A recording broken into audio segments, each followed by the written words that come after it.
Mesdames, Mesdemoiselles, Messieurs, bonsoir et bienvenue à votre 21h30 de ce samedi 26 mars 2016, les principaux titres du journal.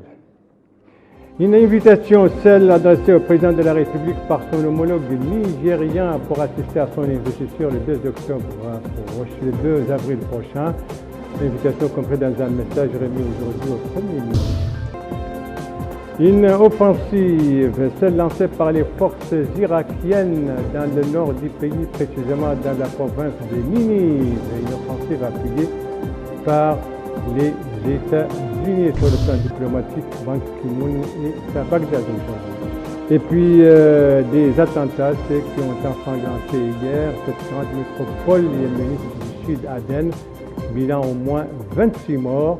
Et ce sont des attentats revendiqués par Daesh. Voilà donc pour les titres. Voilà maintenant pour les détails. Eh bien, le président de la République, je vous le disais en titre, est invité à l'investiture du président nigérien, une invitation que son homologue lui a adressée. C'est une invitation qui est contenue dans un message qui a été reçu aujourd'hui au nom du chef de l'État par le Premier ministre, M. Yahya al-Haddamine. Il lui a été remis par le directeur du cabinet du président nigérien. C'était donc ce matin au cours d'une audience qu'il lui a accordée ici à Nouakchott.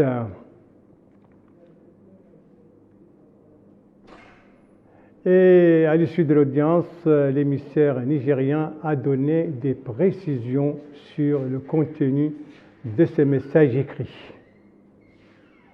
Message a trait aux élections qui viennent de se dérouler au Niger, qui ont été des élections paisibles, transparentes et crédibles, à l'issue desquelles le président Mahamadou Issoufou a été réélu pour un second mandat.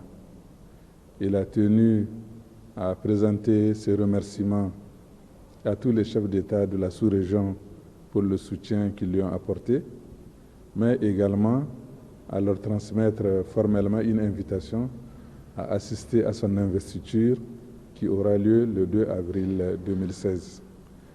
Le chef de l'État étant absent de Nouakchott aujourd'hui, j'ai tenu à remettre ce message à son Excellence, Monsieur le Premier ministre, afin qu'il le transmette au chef de l'État.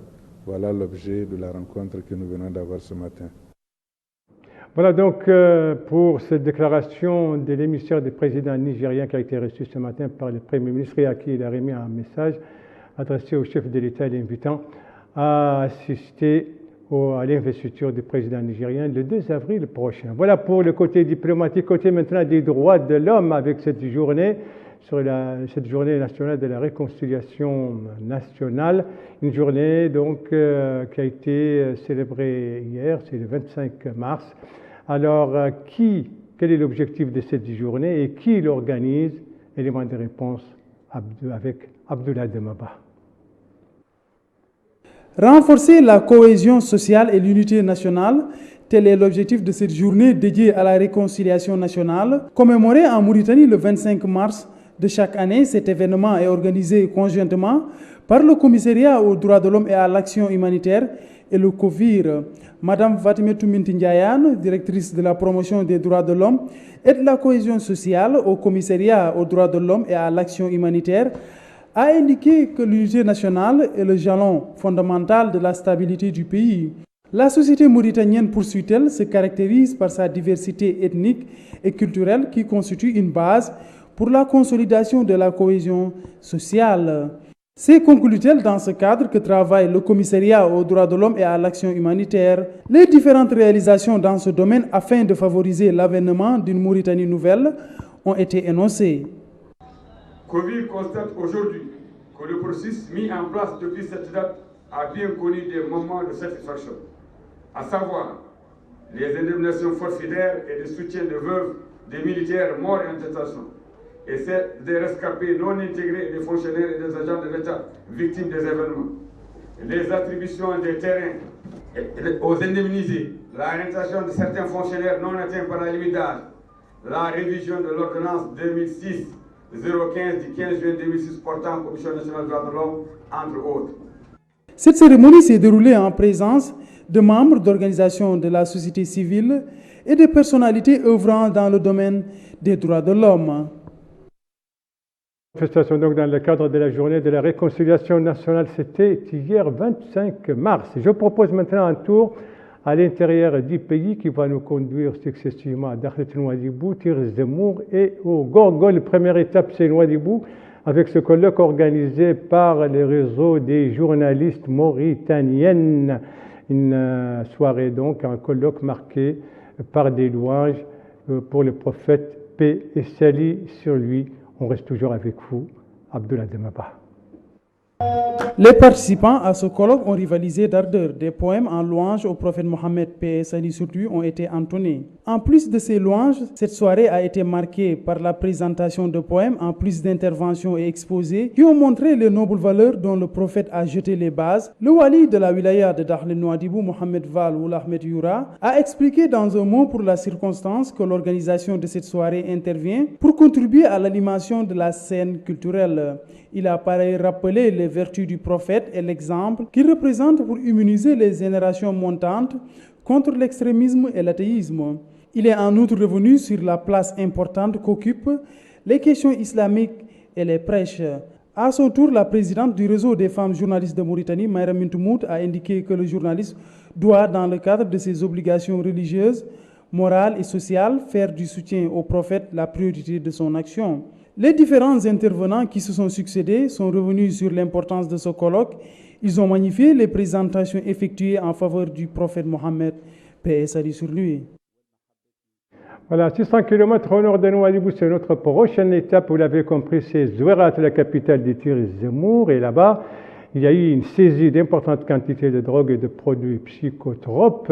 Ces produits ont été incinérés. Précision sur cette opération avec Rabia Hadida. La Mauritanie lutte contre le trafic de drogue, une lutte qui s'est illustrée par la saisie de quantités de drogue au niveau des différentes wilayas du pays. La wilaya du Tir Zemour a procédé aux environs de la ville de Zouerat à l'incinération d'une quantité de drogue estimée à 1100 kg, saisie dernièrement par les autorités sécuritaires. Cette opération d'incinération s'est déroulée en présence des autorités administratives et sécuritaires de la wilaya. À cette occasion, le procureur de la République auprès du tribunal de la wilaya du Tir Zemour, Habib Mohamed Al-Mukhtar, qui a supervisé l'opération d'incinération, a indiqué que la quantité détruite a été saisie récemment par une patrouille de l'armée nationale dans la Mourata de Bir Moulgrain. Cette même patrouille de l'armée nationale a également appréhendé les trafiquants. Il a précisé que cette saisie est composée essentiellement de chanvre indien et de hashish. La saisie de ces quantités de drogue et l'arrestation des trafiquants démontrent l'efficacité de nos forces de sécurité dans la lutte contre toute menace pour notre pays. De l'extrême nord du pays à l'extrême sud, au bord du fleuve Sénégal, c'est notre dernière étape, c'est Kayedi, la capitale du Gorgol. Kayedi qui vit actuellement à l'heure du Festival de l'eau. Ce festival est organisé entre autres par le département de l'hydraulique et de l'assainissement. Et aujourd'hui, c'était la deuxième journée consécutive. Précision sur cette journée avec notre envoyé spécial Moussa Ndiaye. Envie d'améliorer les conditions de vie des populations, tout en permettant aux décideurs du département de l'hydraulique d'évaluer les besoins des habitants de toutes les localités du pays. Le Festival de l'eau du Gorgol vient concrétiser les efforts des uns et des autres pour permettre à ceux qui vivent dans l'eau et avec l'eau de comprendre davantage que l'eau c'est la vie et que Gorgol c'est l'eau. Tout à fait, tout à fait. En voyant les images de M. Ndiaye, je vois effectivement que la population a été bien sensibilisée. Il y a eu un engouement. Et parce qu'effectivement, les retombées même, parce que les gens qui viennent, qui achètent, qui voient les expositions d'art, qui vont dans les marchés, ce sont des retombées qui reviennent à la population de Kayedi. Tout le monde est venu répondre à l'appel de ce festival. Donc vraiment, c'est un impact sur la population, vraiment, se sent vraiment impliquée au niveau de ce festival. En collaboration avec les différentes parties concernées par le Festival de l'eau du Gorgol, une conférence sur l'eau a été organisée dans la salle de la mairie de Kayedi.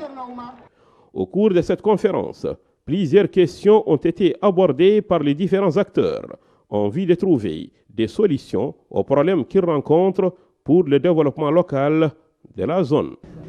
Comme vous le savez, Kaïdi elle est située à la rive droite du fleuve Sénégal. Malgré tout ça, elle connaît encore de sérieux problèmes en termes d'accès à l'eau potable pour les différents usages, que ce soit pour l'alimentation en eau potable des populations, pour l'agriculture, pour l'industrie, etc.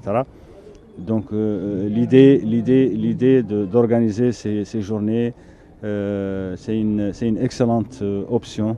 Donc je profite de l'occasion pour féliciter Monsieur le maire. Je suis là venu pour représenter son Excellence le ministre de l'Hydraulique.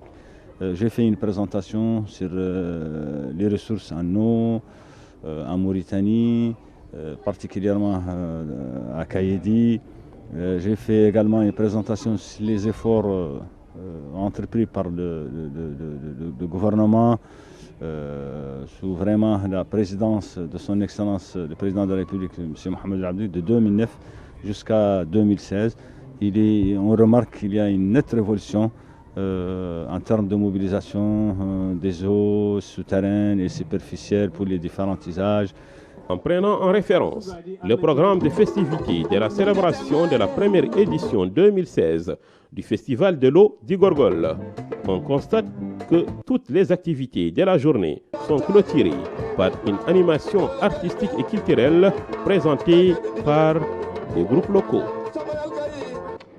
Activité syndicale à présent avec ce congrès du syndicat professionnel de l'enseignement supérieur, ce congrès qui s'est tenu aujourd'hui à Nouakchott et qui a permis d'élire un nouveau bureau exécutif. Et c'était l'occasion pour la présidente de ce syndicat, Mme Aminetou Mtkebd, de saluer les acquis réalisés dans le pays depuis l'accession au pouvoir du président de la République, M. Mohamed Ould Abdelaziz. Merci de suivre les JTF de Mauritanie, la suite du journal. La suite du journal avec l'Irak et cette offensive dans le nord du pays, précisément dans la province de Ninive, une campagne, une offensive donc engagée par l'armée gouvernementale irakienne avec l'appui des États-Unis. Rabia Hadida. L'armée irakienne et des forces paramilitaires ont repris hier le contrôle de 4 localités à environ 60 km au sud de Mossoul, lors d'une opération décrite comme la première phase de l'offensive pour la reconquête de la province de Ninive et sa capitale. Les forces irakiennes ont désamorcé des bombes et des objets piégés dans des villages repris au sud de Mossoul, deuxième ville du pays et principal fief du groupe État islamique. La deuxième phase de l'opération consistera à aménager des ponts sur le Tigre vers Kayara. La reprise de Mossoul, qui s'annonce difficile, est considérée comme l'objectif le plus important de la reconquête des territoires perdus par l'armée irakienne durant l'offensive menée par l'aile en 2014. Sur le plan diplomatique, le secrétaire général des Nations Unies a tenu des entretiens à Bagdad avec les hauts responsables irakiens. Il a appelé les responsables politiques à poursuivre leur effort pour une vision unifiée qui fera avancer la réconciliation nationale en Irak. Tandis que les forces irakiennes reprennent progressivement des zones aux djihadistes, Bagdad se retrouve en difficulté pour reconstruire les villes dévastées et a demandé le soutien de ses partenaires étrangers. Et puis, Rabia, vous restez avec nous et nous sommes toujours dans la région. Vous nous amenez cette fois au Yémen avec ces attentats suicides à Aden et en Syrie avec les taux qui se resserrent sur les djihadistes de Daesh dans la ville ancienne de Pamir. En Syrie, les djihadistes de l'État islamique sont encerclés dans la ville de Palmyre. La bataille de Palmyre est entrée dans sa phase finale. De féroces combats ont eu lieu dans le cœur de la ville. Les forces pro-gouvernementales ont resserré les taux en reprenant aux djihadistes la localité d'Al-Mariya, à la lisière nord de Palmyre. Les forces pro-régime bénéficient dans cette offensive d'un appui russe important. Au Yémen, 3 attentats suicides à la voiture piégée revendiqués par le groupe État islamique ont fait au moins 22 morts à Aden ce vendredi. Les attentats ont été dirigés contre 3 barrages tenus par les forces loyalistes dans la grande ville portuaire du sud du Yémen. Qui intervient au moment où l'émissaire spécial des Nations Unies, chargé donc de ce dossier du Yémen, notre compatriote Ismaïl Cheikh Ahmed, s'efforce d'organiser des pourparlers et d'obtenir un cessez-le-feu. D'ores et déjà, les différentes parties se sont mis d'accord pour un cessez-le-feu le 10 avril prochain et une semaine plus tard, le 18 donc, il y aura des négociations inter-yéménites, mais cette fois pas à Genève en Suisse, mais cette fois au Koweït. L'actualité africaine, à présent avec le Niger, on vient d'en parler, le Niger est bien le nouveau président qui vient d'être réélu pour un second mandat de 5 ans, doit être investi le 2 avril prochain. Et déjà, il a proposé à l'opposition qui a boycotté le second tour de la présidentielle, la formation d'un gouvernement de coalition. Autre président, lui aussi, qui vient d'être élu, il s'agit maintenant, cette fois, du président nigérien Patrice Talon, qui lui a remporté donc le second tour de l'élection présidentielle face au Premier ministre sortant. Eh bien, lui n'a pas encore formé son gouvernement et les Béninois attendent son investiture, mais d'ores et déjà, le nouveau chef de l'État a annoncé les couleurs pour la formation de son gouvernement. Je voudrais rassurer les uns les autres que nous disposons de beaucoup d'atouts pour arriver à relever ce défi. Le principal sera la compétence. La gouvernance qui sera la mienne aura comme principal atout et comme facteur essentiel la compétence. Je voudrais confesser d'ores et déjà que l'équilibre régional, la parité homme-femme, la satisfaction des intérêts politiques des partisans ne sera pas ma priorité pour l'heure. Voilà, et pour terminer ce journal, une page sportive, bien entendu, dominée par les Mourabitons. Les Mourabitons, donc, au lendemain de leur victoire sur la Gambie, se sont envolés aujourd'hui pour Banjul, où ils sont arrivés en fin de matinée. Ils ont déjà commencé leur entraînement pour, donc, en préparation du match retour contre la Gambie. Et le match aller, c'était hier, comme vous le voyez ici. C'était hier, ici, au stade olympique de Nouakchott. Match remporté par les Mourabitons par 2-1. Et maintenant, la Mauritanie, donc, dans son groupe M, avec le Cameroun, l'Afrique du Sud et la Gambie. La Mauritanie est en deuxième position avec 6 points. Derrière le Cameroun avec 7 points. Le Cameroun qui a fait match nul aujourd'hui avec l'Afrique du Sud, 2 buts partout.